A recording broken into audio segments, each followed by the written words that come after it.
لو اتنصب عليك في فلوسك اوعى تعمل قضية نصب. طيب هتعمل ايه؟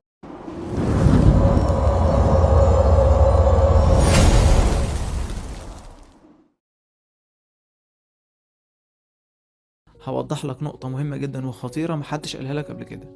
لما حد ياخد منك فلوس علشان يشغلها لك ويوهمك انه هيديلك ربح وهمي وتتفاجئ في الاخر انه نصب عليك، ما تعملش قضية نصب.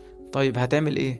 جناية توظيف اموال. طيب ايه بقى هي جناية توظيف الاموال دي وايه فايدتها؟ دي بقى قضية خاصة باي شخص او اي كيان او اي شركة اخدوا منك فلوس لاستثمارها او توظيفها او المشاركة بيها، وهي ليست من ضمن الشركات المرخص ليها بتلقي الاموال. يعني ايه برضو الكلام ده؟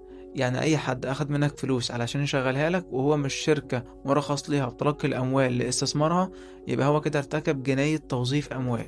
طيب السؤال المهم بقى إيه الفرق ما بين النصب وما بين قضية توظيف الأموال؟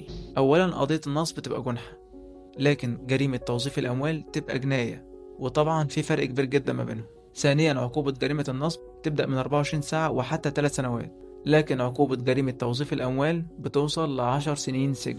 ثالثا جنحة النصب القاضي مش بيحكم فيها بغرامات أو برد فلوسك اللي اتنصب عليك فيها، لكن جناية توظيف الأموال القاضي فيها بيحكم بغرامة لا تقل عن 100,000 جنيه، وبتوصل لمثلي قيمة المال اللي اتاخد منك. يعني لو اتاخد منك 1,000,000 جنيه، القاضي ليه الحق إن يحكم عليه بغرامة بتوصل ل2,000,000 جنيه، ده بالإضافة لرد الأموال اللي تم الاستيلاء عليها. يعني في جناية توظيف الأموال المتهم بيتسجن وكمان بيتغرم وكمان بتسترد فلوسك تاني.